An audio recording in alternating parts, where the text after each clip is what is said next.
परम पुरुषोत्तम भगवान তিনি একসময় আনন্দ করার ইচ্ছা করেন। তখন তার বাম দিক থেকে শ্রীমতী রাধারানীর আবির্ভাব হয় এবং আবির্ভূত হয়ে তিনি ধাবমান হলেন আর পুষ্প চয়ন করে পরম পুরুষোত্তম ভগবান শ্রীকৃষ্ণের চরণে অর্পণ করলেন। তো এইভাবে আমরা দেখতে পাই শ্রীমতী রাধারানী আবির্ভূত হওয়া থেকেই যে আমাদের মানব জীবনের উদ্দেশ্য পরম পুরুষোত্তম ভগবানের সেবা করা, সেই শিক্ষা তিনি প্রদান করছেন। সেই জন্য প্রতিটা মানুষের উচিত তার সেবা করা, তার দিব্য নাম জপ করা।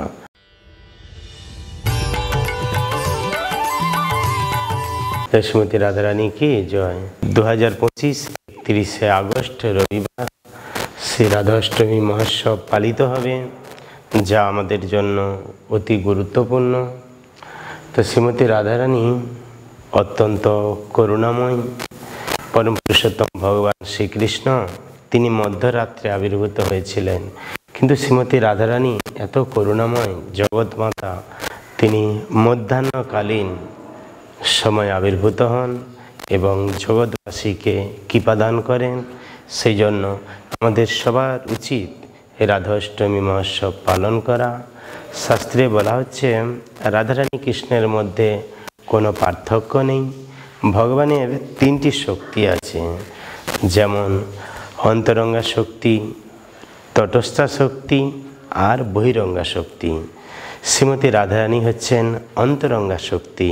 পরম পুরুষোত্তম ভগবানকে আনন্দ দান করেন, সেই জন্য তাকে বলা হয় আহ্লাদিনী শক্তি।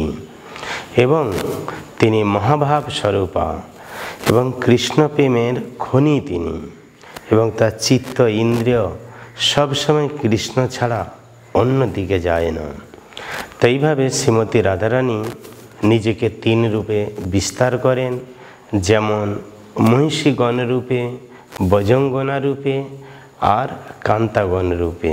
কৃষ্ণ যেমন অবতার রূপে নিজেকে বিস্তার করেন, সেরকম শ্রীমতী রাধারানীও নিজেকে বিস্তার করেন, আর যেখানে তার দৃষ্টি পড়ে সর্বত্রই কৃষ্ণ দর্শন করেন।